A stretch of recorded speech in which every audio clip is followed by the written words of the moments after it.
Hey guys welcome. आज के इस वीडियो में जानेंगे बीपी हाई होने पर किन दवाओं का उपयोग किया जाता है। यदि किसी पेशेंट को हाइपरटेंशन होता है यानी ब्लड प्रेशर हाई होता है, बीपी के अकॉर्डिंग डॉक्टर के सलाह के अनुसार किन मेडिसिन का उपयोग कर सकते हैं, आइए जानते हैं। सबसे फर्स्ट बात करते हैं, यदि किसी पेशेंट का बीपी 150 से 160 के करीब आता है तो उस कंडीशन में हमें किस दवा का इस्तेमाल करना चाहिए। तो उसमें हमें टैबलेट एम्लोडिपिन 5 mg ओडी दिन में एक बार दी जा सकती है। यह टैबलेट देने से पेशेंट का जो बीपी 150 से 160 होता है तो वह कम हो जाता है। नेक्स्ट बात करते हैं, यदि किसी पेशेंट का बीपी 160 से 185 के करीब आता है तो उस कंडीशन में हमें क्या करना चाहिए।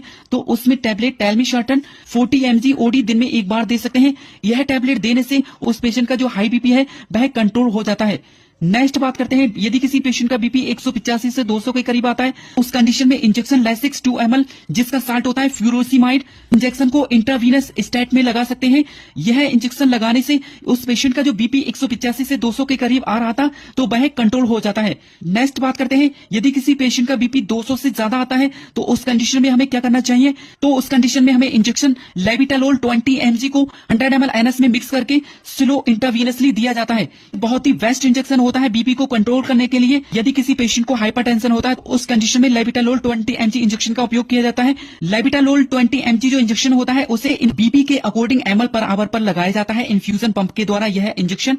ऐसे ही हिंदी में जानकारी के लिए हमें फॉलो करें और हमारे यूट्यूब चैनल को सब्सक्राइब करें। Thank you.